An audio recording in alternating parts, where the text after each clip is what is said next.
stated that he is feeling well as he undergoes treatment for the coronavirus. The White House doctor issued a statement Saturday night saying President Trump is not yet out of the woods, but the medical team cautiously optimistic as the president remains off oxygen for the time being. Natalie Brand reports from the Walter Reed Military National Medical Center in Bethesda, Maryland.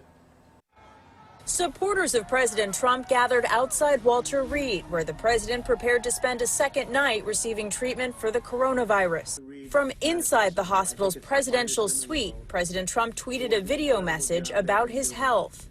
I came here, wasn't feeling so well. I feel much better now. We're working hard to get me all the way back. You don't know, over the next period of a few days, I guess that's the real test. A source familiar with the president's health told reporters Saturday vitals over the last 24 hours were very concerning, and the next 48 hours will be critical in terms of his care, adding, quote, "We're still not on a clear path to a full recovery." CBS News has also confirmed the president was administered supplemental oxygen at the White House Friday before he was flown to Walter Reed in the evening. It's not clear if the president was having trouble breathing at that time.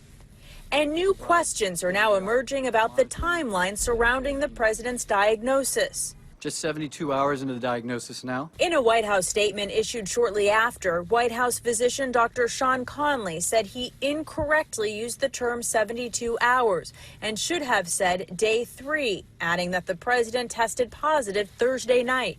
It's still unclear exactly when the president began displaying symptoms, and Dr. Conley declined to answer a question about when President Trump last tested negative for the virus.